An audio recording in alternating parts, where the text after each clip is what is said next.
Olá a todos. Hoje nós vamos continuar falando sobre este livro aqui, Conspiração do Gênesis 6, como as sociedades secretas e os descendentes dos gigantes planejam escravizar a humanidade. Muito interessante esse livro. Muitas pessoas reclamaram, Afonso, esse livro tem coisas que talvez não sejam muito boas, etc. Tal. Pessoal, a gente tem que analisar, simplesmente estou analisando aqui. No final do livro a gente faz uma visão geral do negócio. Mas, para mim, especificamente, me ajudou a ligar muitos pontos e eu acho que vale a pena a gente fazer essa discussão. Por causa disso, vocês já perceberam, eu falo sobre esse livro de terça e quinta. E hoje é segunda-feira, então a gente está mudando a posição dos dias. Porque eu vou falar agora, ao invés de 2 vezes por semana, eu vou falar 3 vezes por semana sobre esse livro aqui, porque a gente precisa acelerar, ok? Então segunda, quarta e sexta a gente vai estar falando sobre esse livro, e terça e quinta a gente vai estar falando sobre outras coisas. Inclusive, eu estou colocando esse livro aqui de sexta também, porque tem muitos itens aqui que eu acho assim que ajudam a gente a entender muitas coisas da Bíblia, certo? Então, segunda, quarta e sexta, ao invés de terça e quinta. Segunda, quarta e sexta. Terça e quinta eu coloco os meus vídeos normais aqui do canal, certo? Pois bem, então vamos continuar neste livro aqui. Azazel, o líder dos sentinelas. Deixa eu colocar o livro aqui do lado. Deixa eu arrumar um espacinho. Pronto. Vamos lá. Sim, antes de começar, lembre-se, tem um link abaixo com um desconto do curso Arte da Imperfeição. Muitas pessoas gostaram desse curso aqui. E o curso deste mês de abril já está quase pronto. Vai ser um curso sobre ervas, uso de ervas para várias questões aí. Vai ser a parte 1, porque são assim, muitos itens específicos. Então vai ser em 2 partes.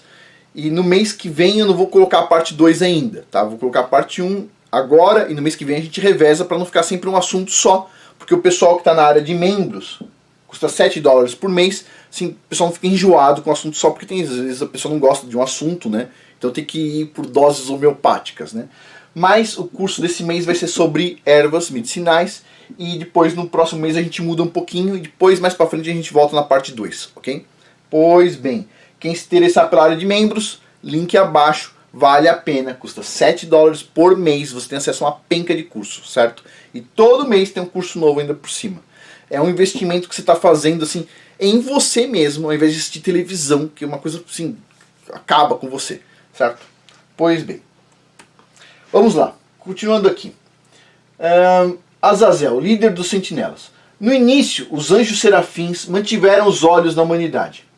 Muitas passagens do Novo Testamento referenciam uma forma espiritual de governo hierárquico dos anjos, que incluem governantes, poderes, autoridades e domínios, que incluem forças espirituais do mal e também demônios. Então assim, sou eu que estou falando isso aqui? Não, estou colocando o que está no livro, depois a gente analisa, ok? Vamos simplesmente observando.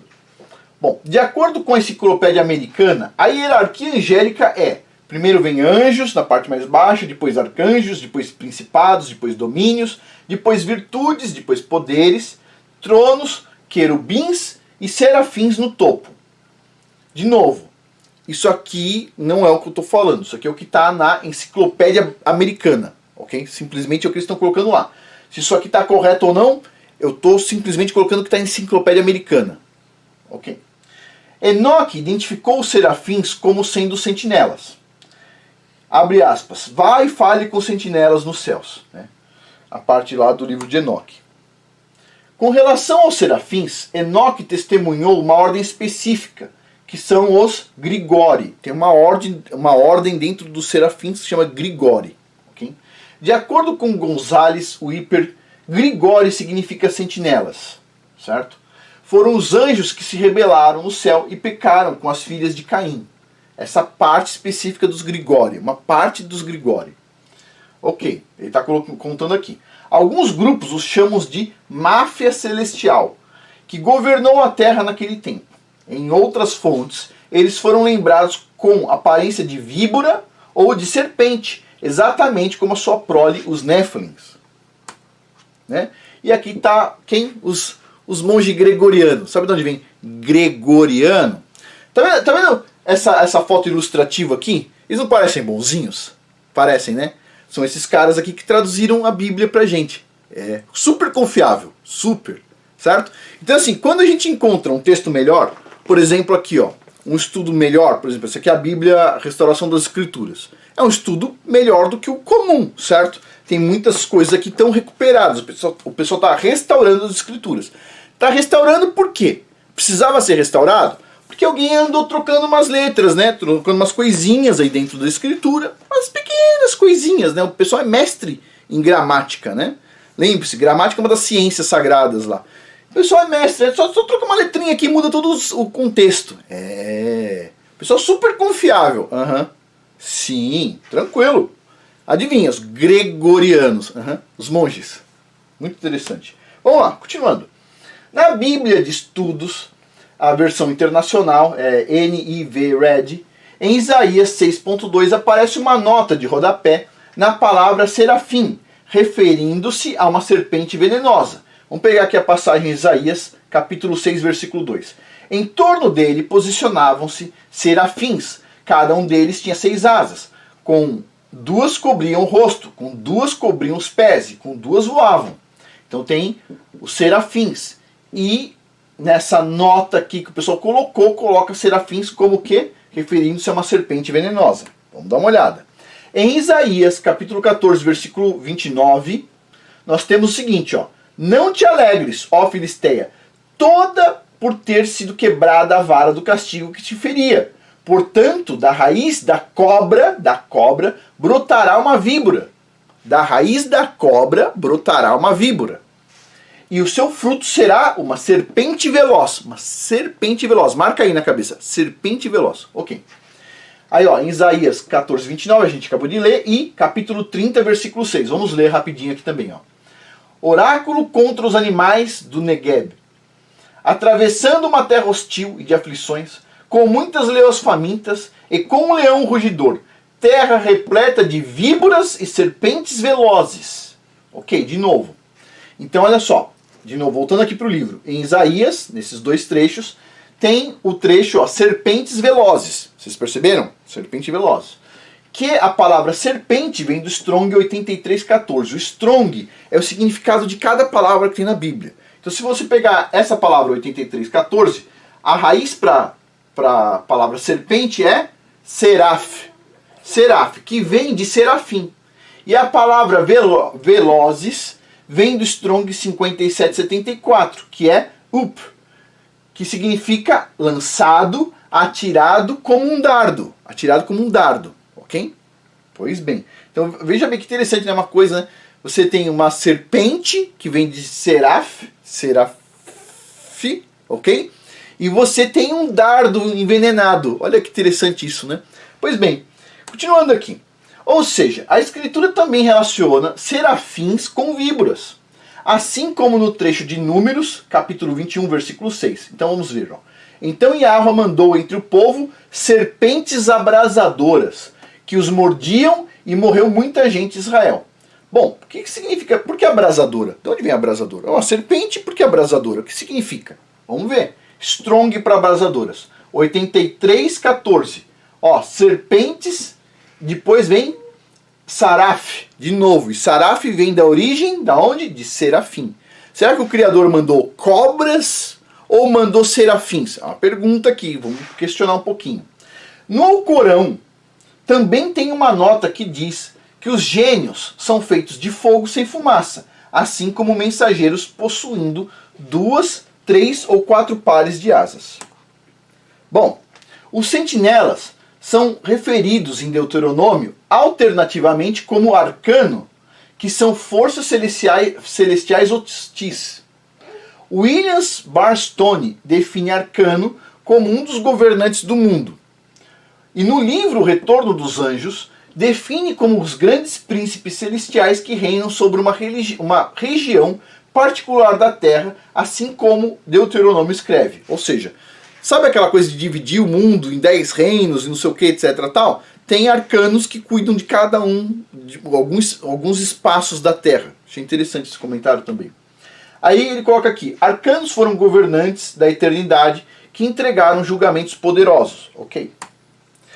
O sentinela mais infame foi Azazel ou Shemiasa, o líder dos sentinelas. Ele foi líder dos 200 e estava entre os 2 anjos que pediram permissão ao Criador para habitar entre os humanos. segundo Knight e Lomas. Foi ele que ensinou a arte da guerra, da joalheria e de todas as formas de presunção e arrogância. No livro Guerra no Céu, o livro de Megadriel, diz que Azazel ensinou o trabalho com metais, joalheria, medicina, maquiagem, promiscuidade e prazeres sexuais ilícitos. Collins escreveu que Azazel e Shemiasa são derivadas da mesma fonte logística. Então, assim, linguística. É a mesma entidade aí, Azazel ou Shemiasa. Se eles são o mesmo, então as artes da mágica e do corte de raízes também podem ser atribuídas a Azazel. Alguns escritos dizem que Azazel não se arrependeu de seus pecados, porém outros dizem que Shemiasa, de alguma maneira, se arrependeu. Mas, na verdade, eu não acredito nisso também, porque me parece que são a mesma entidade. Mas não pode mais encarar Yahweh e se enforcou em Orion. Diz que tem uma lenda aí que o Shemiasa se enforcou em Orion. Uma lenda. Lembre-se que Nephilim deriva da palavra aramaica Nephila, que significa Orion. Lembra disso, marca aí. Sugerindo que os Nephilims derivam de Azazel, aquele que em tese se enforcou em Orion. De novo, apareceu Orion, já vem coisa negativa aí, certo? Curiosamente, Azazel é a tradução de bode da expiação em muitas traduções da Bíblia em Levíticos.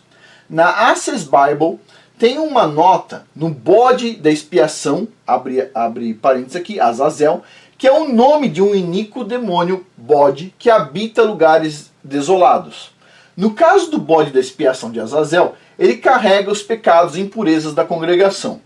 De acordo com as escrituras, esse bode é sacrificado por todos os pecados de transgressão e rebelião, sem dúvida se referindo à rebelião israelita do bezerro de ouro, assim como a rebelião antediluviana ou pré-diluviana dos anjos caídos, dos néfilins, dos humanos rebeldes e de toda a Torre de Babel.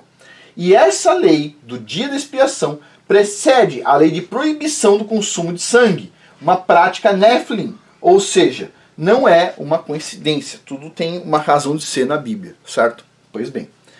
Gonzales Wipper escreveu: todos os pecados da terra foram escritos sobre Azazel. Ele foi julgado e lançado na escuridão, no abismo do universo. Será retido até o fim dos tempos, quando Azazel será mais uma vez liberado para trabalhar a sua corrupção na terra, culminando na punição final e último julgamento. A gente vai chegar a alguns pontos interessantes. Outro ponto aqui, olha só. O bode de Mendes e o seu pentagrama, representado nas culturas satânicas, são ambos associados diretamente com Azazel. Então, assim, inclusive isso aqui é de uma banda que se chama Goat of Mendes, ou seja, bode de Mendes. Tipo assim, sei lá porque Mendes, mas os caras colocaram esse Mendes aí, certo? Então, bode de Mendes. Negócio horroroso aí. Bom, continuando. O livro de Enoque cita Azazel sendo lançado em um lugar chamado Dudael, Orion. Azazel lançado em Orion. Tem gente esperando alguém vindo lá de Orion. Uma religião específica, inclusive. Bom, onde rochas pontiagudas foram colocadas em cima dele. Shemiasa, que é uma variante de Azazel, é recordado como tendo produzido os gigantes, Néfilins, os machos Riwa e Ria. Em várias lendas ele é recordado também como o deus ou deusa Ishtar do sexo, e que foi enforcado pela eternidade no abismo. Então Ishtar lembra sempre uma mulher, certo? Eu pensava assim também, mas os satanistas, eles têm muito aquela coisa da dualidade, certo? O bode, que tem dois sexos, etc. Tal, pá. Então, bom, continuando aqui. Todas as evidências apontam Azazel e Shemiasa como sendo o mesmo gangster celestial. E ele começa a usar muito no livro a palavra gangster para descrever alguns anjos aí, né? Então tá aí o gangster. Bom, também vimos que Yahusha, depois de ser crucificado, obviamente ele usa o nome Jesus, né, que é o termo que as pessoas comuns usam comumente. Eu coloco aqui o termo em hebraico, certo? Então Yahusha, depois de ser crucificado, durante os 3 dias antes de ressuscitar, visitou esses anjos condenados na prisão, segundo ele está colocando aqui no livro, claramente reafirmando a acusação que os anjos cometeram nos dias antes do dilúvio. Existe uma suposição de muitos especialistas que dizem que Yahusha visitou essas entidades angélicas para demonstrar e claramente enfatizar que através de sua ressurreição, que não foi prevista pelos anjos, não foi antecipada pelos anjos, que o destino deles então foi selado e a data do seu julgamento divino foi confirmada. E que embora eles ainda vão ser soltos por um curto período de tempo no fim dos dias dessa era, a sua rebelião está quase acabando. Aí vem uma parte muito interessante. Eu não li o Alcorão, não conheço o Alcorão, pequenos trechos talvez, mas assim, ele colocou uma parte aqui que ele disse que está no Alcorão, eu não sabia. O Alcorão, ele é um compilado de vários livros, certo? E o que acontece? Eles dizem o seguinte, os livros mais recentes, os mais escritos por último lá, pelo Mohammed, sei lá, ele é o que tem mais valor. Então assim, tem escrituras lá dentro que eles pegam, isso não bate com isso, então pega o mais escrito por último, certo? É a lei deles lá. Mas tem algumas coisas interessantes, certo? Alguém vai falar o seguinte, Afonso, a gente não devia nem pensar no Alcorão. Pera um pouquinho. O que ele está falando lá? Se bater com a Bíblia, eu concordo, certo? Se acrescentar algo no meu entendimento, ok. Mas, sim, eu sigo a Bíblia especificamente, certo? Mas não custa nada a gente dar uma olhadinha. Então vou dar uma olhadinha aqui, ele coloca no livro. Bom, o Alcorão claramente recorda que os anjos rebeldes falharam em antecipar o plano de Yahweh da ressurreição da humanidade para a imortalidade e eternidade via Yahusha. Uau! Interessante, o Alcorão falando que os anjos não previam que Yahusha ia salvar a humanidade. Que era um plano já de Yahweh. Estranho isso, hein? Porque o pessoal diz que, no Alcorão diz que o Messias é só um profeta, mas aqui me parece que eles estão colocando um pouco acima de profeta, certo? Pois bem. Os anjos que Yahusha visitou foram os mesmos que se rebelaram com Rei Léo, né, que é o nome do capeta. Esses arcanos foram claramente citados em Judas como aqueles que perderam as suas posições de autoridade e abandonaram o céu. Foram aprisionados em correntes eternas e aguardam o dia do julgamento. A posição que eles perderam no ranking pré-diluviano era conhecida como sentinelas ou gregori ou arcanos. E esses são os deuses, abre aspas, mal entendidos do Monte Olimpo na mitologia mesopotâmia, conhecido como máfia celestial, como ele colocou aqui, certo? Esses deuses do Monte do Olimpo aí, na verdade, são anjos caídos, certo? Pois bem. Bom, a gente vai continuar falando no próximo vídeo, um pouco mais sobre esse livro aí. E não se esqueça, esse curso aqui, vou estar deixando o link abaixo, está com desconto. Vale a pena, é um curso bastante legal. Principalmente para esse momento que assim, a gente precisa saber lidar com a imperfeição. A gente sabe que a gente não está no momento perfeito. A gente sabe que as pessoas elas são imperfeitas e elas mostram essa imperfeição e a gente precisa saber lidar com isso, trabalhar com isso, certo? Pois bem, além disso, tem outros tantos cursos aqui, eu vou deixar o link de todos, quem tiver interesse em algum desses cursos, tem vários cursos de negócios. Para mim, assim, o que você não vai encontrar em livros, a maior parte do que você não vai encontrar em livros, estão nos cursos de negócio que são minha experiência. Você pode encontrar, por exemplo, o Sourdough é baseado em livro, certo? Tem vários livros sobre Sourdough e na prática, que a gente faz uma prática lá. Chucrute é a mesma coisa, etc. Tal. Agora, por exemplo aqui, venda de serviços de alto valor, né? B2B, Business to Business. Ou, por exemplo, liderança, networking. Networking é uma dos itens mais mal explicados em livros, na internet, etc. O pessoal pensa que networking é Facebook. Se você tiver um networking, ok? Com mais do que isso aqui, ó, de pessoas, você não tem um networking, ok? Você tem uma loucura na sua cabeça. O networking é feito assim, ó, com o número de pessoas mais ou menos assim, máximo. Talvez você possa ter um networking assim, ó, 3 pessoas, 4, 5, máximo 10. Você tem 20? Você tem 200 amigos no Facebook, eu tenho um mega network. Você não tem, ok? Tipo assim, se você pensa que você tem muito network, provavelmente você não tem. Tipo, network é isso aqui, ó, dá pra contar nos dedos, ok? Pois bem, então assim, esses cursos valem a pena. Tem um curso aqui que vale muito a pena, produção de lenha familiar para iniciantes, vale a pena quem estiver indo pro campo. E quem tiver interesse em vários cursos e quiser acompanhar, porque todo mês tem curso novo, custa $7 por mês, é muito barato para a quantidade de curso que já tem, e ainda todo mês tem curso novo, ok? Então eu vou deixar o link abaixo. Bom, a gente finaliza por aqui, muito obrigado a todos, até mais.